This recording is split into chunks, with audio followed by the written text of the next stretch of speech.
తెలుసుకోలేని స్థితిలో ఉన్నాను. అంత డమ్మీనా నేను, అంత మమ్మీనా నేను,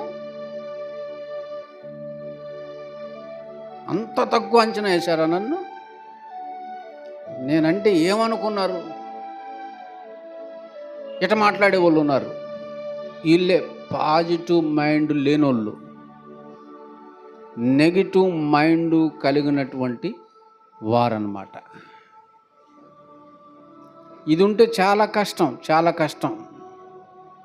మీ అమ్మ నాకు చెప్తుందా? పాపం ఏయో చిన్న చిన్న పనులు చెప్తుంటారండి కొంతమంది. ఆ చిన్న చిన్న పనులు కూడా చేయటానికి మనసు లేక, ఎందుకంటే వీడు సోమరోడు, వీడు తల్లిగారింటి దగ్గర పని చేసినట్టు అత్తగారింటి దగ్గర పని చేయడు. తల్లిగారింటి దగ్గర ఒళ్ళొంచి పని చేస్తాడు, అన్నీ చేస్తాడు.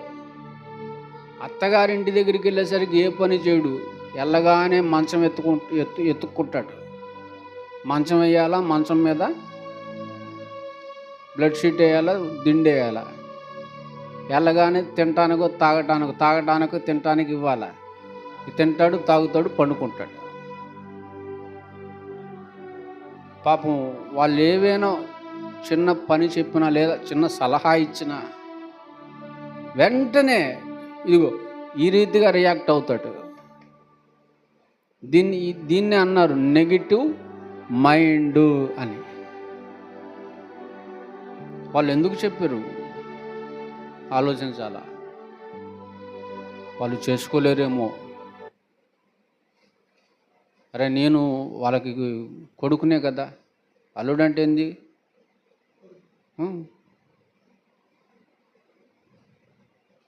కొన్ని ఇళ్ళల్లో మగపిల్లలు ఉండరు. ఇప్పుడు సుజాత ఇల్లు ఉందంటే మగపిల్లలు ఉండాలి, మగపిల్లలు లేరు. నేనే మగపిల్లోడిని, పెద్ద ఆయన ఒక ఆయన ఉన్నాడు, ఆయనే పెద్ద పిల్లోడు, నేను రెండో పిల్లోడిని, మూడో పిల్లోడు హైదరాబాద్లో ఉంటాడు. మేము వెళ్ళేటప్పుడే పొన్నూరులో ఆగుతాం. వాళ్ళు ఇంటూరు కదా, పొన్నూరులో ఆగుతాం. పొన్నూరులో ఆగి ఏమైనా కావాలేమో అడుగుతా, ఏమైనా కావాలేమో అడుగు. అమ్మలకి, నాన్నోళ్ళకి, అక్కోళ్ళకి ఏమైనా కావాలేమో అడుగు. ఎందుకు? వాళ్ళకి అక్కరగా ఉంటాయి, వాళ్ళ అక్కర్లు ఉంటాయి. ఆ అక్కర్లను తీర్చుకోలేని స్థితిలో వాళ్ళు ఉండొచ్చు. కనుక వాళ్ళ అక్కరలను తీర్చే అవకాశం, సామర్థ్యం కాస్త కాకపోయినా కాస్తైనా ఉంటుంది. కనుక అడిగి తెలుసుకొని వాళ్ళు అడగకముందే, వాళ్ళు చెప్పకముందే అడిగి తెలుసుకొని అంతా కాకపోయినా కొంతైనా వాళ్ళ అక్కరలను తీర్చటం అనేది సద్గుణం, పాజిటివ్ మైండ్ అన్నమాట. ఎప్పుడు నెగిటివ్ మైండ్ ఉండకూడదు.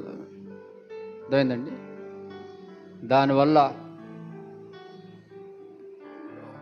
ఆత్మ సంబంధమైన వాటిని కోల్పోయేటువంటి ప్రమాదం ఉంది. అర్థమైందా ప్రియులారా?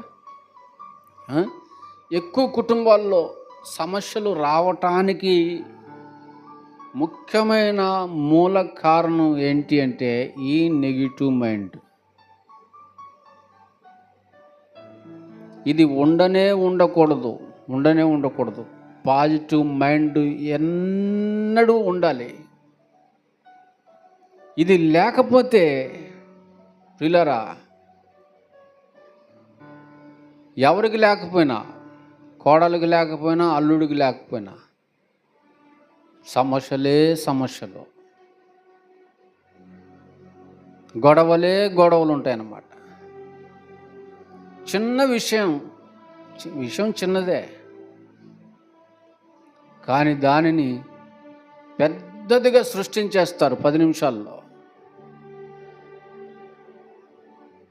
నన్ను అట్టంటారా, నన్ను ఇట్టంటారా, నాకు అది చెప్తారా, నాకు ఇది చెప్తారా, మీ సంగతి మా వాళ్ళు వచ్చి నాకు తెలుస్తా, మీ సంగతి ఆయన వచ్చి నాకు తెలుస్తా, ఏమొచ్చి నాకు తెలుస్తాను. చిన్న వర్షం ఏమంటే చిన్న జల్లుని పెద్ద గాలివానగా మార్చేసుకుంటారు పాజిటివ్ మైండ్ లేకపోతే. అర్థమైందండి? సునామీల్ని సృష్టించుకుంటారు. అందుకే ముఖ్యమైనటువంటి 10 పాయింట్లలో దీనిని మొదటి పాయింట్గా దేవుడు ఇక్కడ చెప్పటం అనేది జరుగుతుందన్నమాట. కనుక నెగిటివ్ మైండ్ కలిగినటువంటి వాళ్ళు త్వరగా తొందరపడతారు,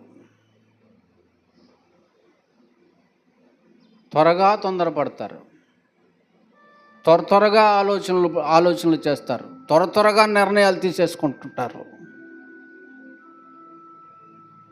ఇదంతా పడిపోవటానికి, చెడిపోవటానికి దారితీస్తుంది.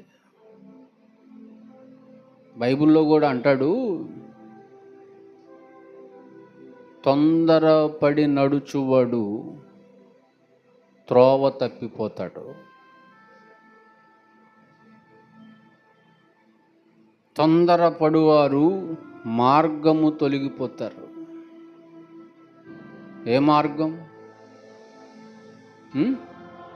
సత్మార్గం, సత్య మార్గం, దేవుని మార్గం. దేవునిలో నుంచి త్వరగా తొలగిపోతారు తొందరపడువారు.